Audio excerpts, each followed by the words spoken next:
దిగ్గజ పారిశ్రామికవేత్త గౌతమ్ అదానీపై లంచం ఆరోపణలతో అమెరికాలో కేసు నమోదైందన్న అంశం ఇప్పుడు చర్చనీయాంశంగా మారింది. అయితే ఒక భారత కంపెనీ భారత్లోని అధికారులకు లంచం ఇచ్చిందన్న ఆరోపణలకు అమెరికాలో కేసు ఎలా దాఖలైంది? ఇండియాలో లంచం ఇస్తే అమెరికాలో కేసు ఎందుకు? లంచాలు, మోసం అభియోగాలు ఎదుర్కొంటున్న అదానీ గ్రూప్ అధినేత గౌతమ్ అదానీని అప్పగించాలని అమెరికా కోరుతోందా? ఆయన అరెస్టు తప్పదా? నేరం రుజువైతే ఆయనకు జైలు శిక్ష పడుతుందా? Let's watch. అదానీ గ్రూప్ స్వతంత్ర భారత్లో అత్యంత వేగంగా ఎదిగిన వ్యాపార సామ్రాజ్యం. విమానాశ్రయాలు, నౌకాశ్రయాల నిర్వహణ, వంట నూనెలు, సిమెంట్, విద్యుత్ ఇలా ఎన్నో రంగాల్లో విస్తరించింది. అయితే ఆ గ్రూపు సంస్థల అధినేత, దిగ్గజ పారిశ్రామికవేత్త గౌతమ్ అదానీ ఎంత వేగంగా ఎదిగారో ఆయన వ్యాపారాలపై ఆరోపణలు అంతే స్థాయిలో వచ్చాయి. అదానీ ఎక్కడ వ్యాపారం చేసినా కామన్ గా వినిపించిన ఆరోపణ లంచాలు ఇచ్చి వ్యాపారం చేస్తారని. అమెరికా కోర్టు ఆరోపణ చేసింది కాబట్టి ఈ విషయం ఎంత హైలైట్ అయింది. కానీ శ్రీలంకలో, కెన్యాలో, ఆస్ట్రేలియాలో, మయన్మార్ ఇలా ప్రతి చోట అవే ఆరోపణలు వినిపిస్తూ వచ్చేవి. సింపుల్ గా చెప్పాలంటే ఏదైనా ఒక ప్రాజెక్టు చేపట్టడానికి ముందుగా టెండర్లు పిలుస్తారు. దేశ విదేశాల కంపెనీలు ఆ బిడ్డింగ్లో పోటీ పడతాయి. కానీ అదానీ వస్తున్నారంటే పోటీలో మరే కంపెనీ ఉండదు. ఆ కంపెనీ ఎంతకు కోట్ చేస్తే అంతకే పనులు అప్పగిస్తారనే అపవాదు బలంగా ఉంది. 2023 జనవరి నుంచి చోటు చేసుకున్న ఉదంతాలు అదానీ గ్రూప్ ను తీవ్రంగా దెబ్బతీస్తున్నాయి. అదానీ గ్రూప్ సంస్థల్లో అవకతవకలు జరిగాయంటూ అమెరికా షార్ట్ సెల్లర్ సంస్థ హిండెన్బర్గ్ ఆరోపణలు ఏడాది క్రితమే ప్రకంపనలు సృష్టించాయి. దీంతో అదానీ గ్రూప్ సంస్థల షేర్లు కుప్పకూలాయి. ఇప్పుడు మరోసారి అదానీ గ్రూప్ పై ఆరోపణలు వచ్చాయి. లంచం ఆరోపణలతో అమెరికాలో కేసు నమోదైంది. దీంతో అదానీ కంపెనీల షేర్లు మళ్లీ కుప్పకూలాయి. ఒక్కరోజే 2 లక్షల కోట్లకు పైగా నష్టం వాటిల్లింది. న్యూయార్క్ ప్రాసిక్యూటర్లు చేసిన నేరారోపణల ప్రకారం గౌతమ్ అదానీ నేతృత్వంలోని Adani green energy company Mauritius కు చెందిన అజూరే పవర్ కంపెనీతో ఒప్పందం చేసుకుంది. మరోవైపు అజూరే పవర్ కంపెనీ 2023 వరకు న్యూయార్క్ స్టాక్ ఎక్స్చేంజ్ల్లో నమోదిత కంపెనీగా ఉంది. సికీ నుంచి సోలార్ పవర్ కొనుగోలు చేసేందుకు దేశంలోని ఏ రాష్ట్ర విద్యుత్ సరఫరా సంస్థ ముందుకు రాలేదు. ఈ కారణంగానే రంగంలోకి దిగిన అదానీ లంచాలు ఇచ్చారనేది వాదన. మొత్తం 4 రాష్ట్రాలు, ఒక కేంద్రపాలిత ప్రాంతానికి చెందిన డిస్కంలను ఆయన లంచాలు ఇచ్చి ఒప్పించారని అమెరికా ప్రాసిక్యూటర్లు ఆరోపించారు. అదానీ గ్రీన్ ఎనర్జీ సంస్థ సోలార్ ఎనర్జీ ప్రాజెక్టు పేరుతో అమెరికాలోని బ్యాంకులు, పెట్టుబడిదారుల నుంచి పెద్ద ఎత్తున నిధులు సేకరించింది. ఈ నిధుల నుంచే లంచాలు ఇచ్చారన్న అభియోగాలు ఉన్నాయి. అమెరికా ఇన్వెస్టర్లు మార్కెట్లతో సంబంధం ఉన్న పక్షంలో విదేశాల్లోని అవినీతి వ్యవహారాలను పరిశీలించేందుకు అమెరికా చట్టాలు అనుమతిస్తాయి. అమెరికాలో పెట్టుబడులు సేకరించిన కంపెనీలు ఆ దేశంలోని ఫారెన్ కరప్ట్ ప్రాక్టీసెస్ యాక్ట్ కిందకు వస్తాయి. ఈ చట్టం ప్రకారం ఏ దేశంలో లంచమిచ్చినా నేరమే అవుతుంది. ఈ నేపథ్యంలోనే 2022లోనే అమెరికా దర్యాప్తు ప్రారంభించినట్లు తెలుస్తోంది. 2020 నుంచి 2024 మధ్య అదానీ గ్రూప్ కంపెనీలు అంతర్జాతీయ ఆర్థిక సంస్థలు, యుఎస్ ఏఎంసీల నుంచి $2 బిలియన్ పైగా నిధులు సేకరించాయని గుర్తించారు. అలాగే అమెరికాలో పెట్టుబడిదారులకు, సంస్థలకు సెక్యూరిటీల విక్రయం ద్వారా $1 బిలియన్ సేకరించినట్లు దర్యాప్తు వర్గాలు తెలిపాయి.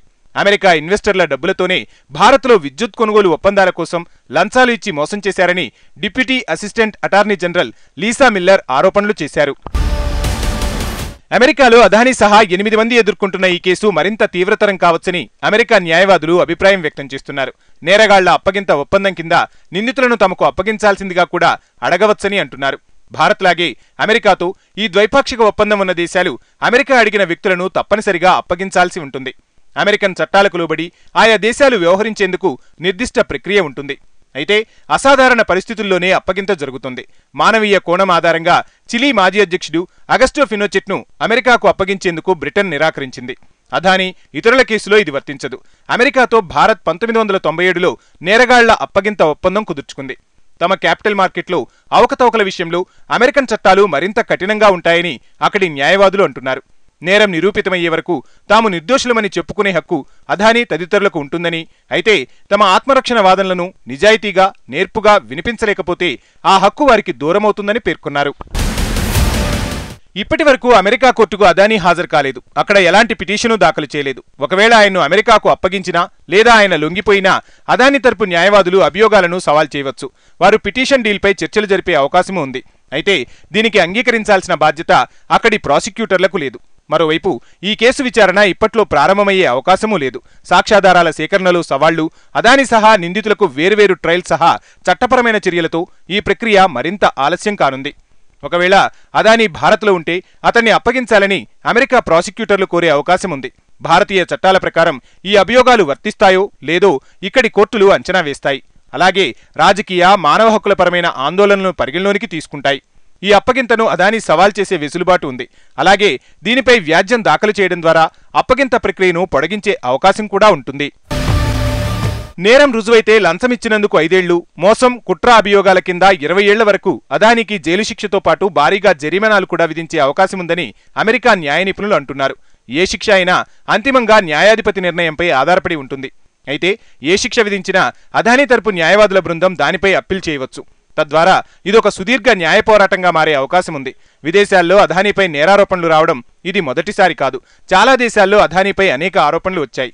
కెన్యా, శ్రీలంక, ఆస్ట్రేలియా, మయన్మార్, బంగ్లాదేశ్లో అదానీకి వ్యతిరేకంగా అక్కడి ప్రజలు పోరాటం చేశారు.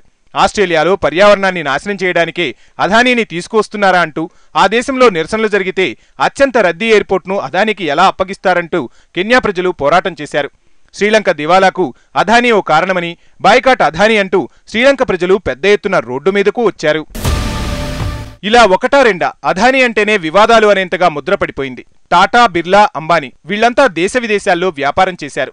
చాలా దేశాల్లో ప్రాజెక్టులు చేపట్టారు, కంపెనీలను కొన్నారు. కానీ వాళ్ళెవరికీ అంటని మరకలు ఒక్క అదానీకే అంటుతున్నాయి. Kenya, Sri Lanka, Australia, Myanmar, Bangladesh వంటి దేశాలు భారత్ను ప్రభావితం చేసే స్థాయిలో లేవు కాబట్టి అదానీ విదేశాల్లో స్వేచ్ఛా వాణిజ్యం చేయగలిగారని, అమెరికా చట్టాలు కఠినంగా ఉంటాయని, అందులోనూ ట్రంప్ అధికారం చేపట్టిన ప్రస్తుత తరుణంలో దేశ ప్రయోజనాలకే ఆయన అధిక ప్రాధాన్యమిస్తారని, ఈ విషయంలో అమెరికా వెనక్కి తగ్గే అవకాశాలు తక్కువేనని నిపుణులు అంటున్నారు.